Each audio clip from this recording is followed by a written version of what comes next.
Hai guys, Assalamualaikum, salam sejahtera. Selamat bertemu kembali di laman Hebatku. Hari ni Kak Syima petik bayam Brazil. Bayam Brazil yang Kak Syima tanam sekeliling rumah tu, banyak sebenarnya Kak Syima tanam, tapi ada kawan tu dia kata dia nak beli, dia nak buat kerepek. Kalau saya nak bagi free dia tak nak. Jadi kalau kata nak beli tu kita kenalah jaga betul-betul pokok ni dan kita jual barang yang berkualiti.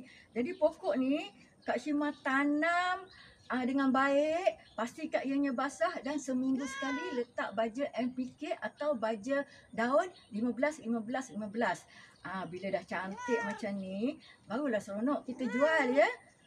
Okey, kalau anda nak tahu lebih lanjut tentang penjagaan penanaman bayam Brazil dan juga ulang-ulaman di keliling rumah ni, bolehlah anda tengok video penuh saya di laman Hebatku. Dan jangan lupa like, share, subscribe dan komen. Dan juga Kak Syima nak tunjukkan pokok-pokok yang Kak Syima tanam depan pintu dapur. Lengkuas pun ada, kari dan juga bunga telang.